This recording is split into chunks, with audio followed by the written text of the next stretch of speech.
जीव जो भी संसार में जीवित है, चाहे वो पादप हो या हमारे जीव जगत के कोई भी हो, उसकी संरचना किससे हुई होगी? तो कोशिका से हुई होगी, और वो कोशिका से ही निर्मित होंगे। तो इससे पहले भी जो हम लोगों ने देखा वो क्या देखा कि अगर सेल है तो लाइफ है, या लाइफ है तो वो हमेशा सेलुलर ही होगा। तो इसी चीज को हम लोग इसमें छोटी छोटी स्लाइड्स के माध्यम से देखेंगे।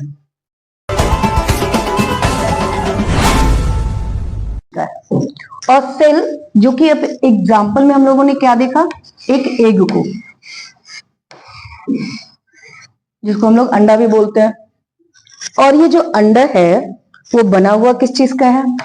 इसके सेल को अगर देखा जाए, इसके कवच को, तो इसमें कैल्शियम कार्बोनेट है, CaCO3। और ये कैल्शियम कार्बोनेट के बाद अगर एक अंडा को बनाया जाए तो कुछ इस तरह से ओवल होगा। इसके अंदर एक वसा, जिसको कि कई बार आपने डायग्राम में देखा होगा, और ये चारों तरफ से फ्लूइड से, मतलब द्रव से घिरा हुआ रहता है। और हमारे घर में जब ये आता है तो इसका पर्पस क्या होता है? इसको खाओ, क्योंकि इसमें क्या मिलेगा तुमको? प्रोटीन मिलेगा। ठीक है, आप इसको खाइए क्योंकि आपको इसमें क्या मिलेगा? फैट मिलेगा। और आप और हम ये जानते हैं कि हमारा फैट, वसा या प्रोटीन जो है खुद भी निर्मित है कुछ एलिमेंट से, कार्बन से, हाइड्रोजन से, ऑक्सीजन से, नाइट्रोजन से, सल्फर से। अब कहां से ये बात जा रही है? चले थे हम सेल पे, जिसको कोशिका बोलते हैं। उसके उदाहरण स्वरूप हमें एक एग्जाम्पल जो आपके सामने रखा है वो है हमारा अंडा एक। और अंडे में क्या मिलता है? Fat, protein. और फैट किससे बना हुआ है? कार्बन, हाइड्रोजन, ऑक्सीजन, नाइट्रोजन, इन्हीं सारे तत्वों से बना हुआ। अब आप देखिएगा, इसका मतलब है कि सेल भी कहीं ना कहीं इसी से बना हुआ है। तो सेल की जो खुद की संरचना है वो क्या है? रासायनिक है।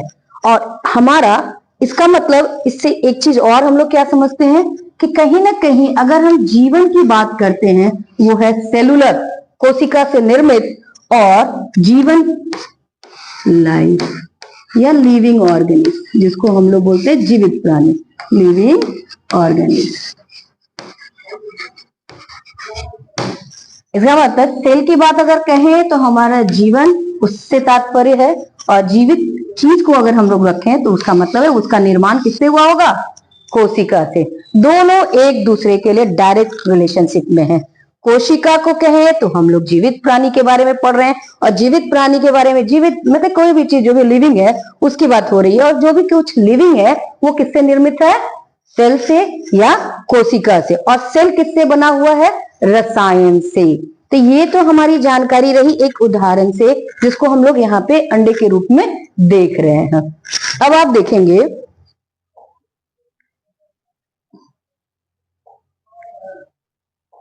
देखिए ये जो ओवरव्यू इस पीपीटी के माध्यम में हम लोग दिखाने की कोशिश कर रहे हैं, क्योंकि ये चैप्टर में आपको देखना है जो कि जीवों की संरचना या कोशिका और कोशिकांग के कार्य है, ये कुछ ज्यादा हो जाएगा।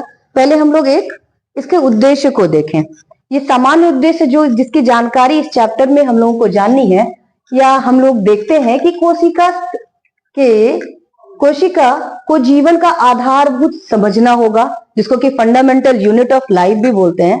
और इसके जो विशिष्ट उद्देश्य इस चैप्टर में हम लोग देखेंगे कि इसकी संरचना क्या है, जो थोड़ी देर पहले हमने आपको एक एग्जाम्पल के थ्रू बताया। और उसके दूसरे दूसरे कंपोनेंट्स जो है, कोशिकांग है या सेल ऑर्गेनल जिसको हम लोग बोलते हैं, उसके भी कर्तव्य को हम लोग इसी चैप्टर में देखेंगे। ये एक थ्योरी की बात की जा रही है, सेल थ्योरी, या आप इसको ऐसे कहें कि कुछ ना कुछ जब भी इन्वेंट हुआ होगा, जिसका भी उत्पत्ति हुआ होगा, उसके पीछे कोई ना कोई कहानी जरूर रहा होगा।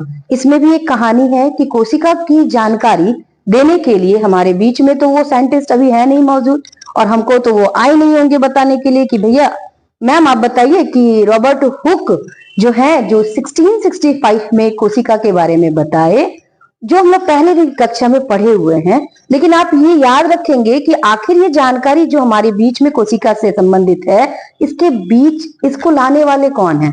तो जो वो महान वैज्ञानिक हैं उनका नाम है रॉबर्ट हुक। ठीक है, तो रॉबर्ट हुक के बाद इस पे एक थ्योरी का निर्माण किया गया, बताया गया कि कोई भी जीव जो भी इस संसार में जीवित है, चाहे वो पादप हो या हमारे जीव जगत के कोई भी हो, उसकी संरचना किससे हुई होगी? तो कोशिका से हुई होगी, और वो कोशिका से ही निर्मित होंगे। तो इससे पहले भी जो हम लोगों ने देखा, वो क्या देखा कि अगर सेल है तो लाइफ है, या लाइफ है तो वो हमेशा सेलुलर ही होगा। तो इसी चीज को हम लोग इसमें छोटी छोटी स्लाइड्स के माध्यम से देखेंगे।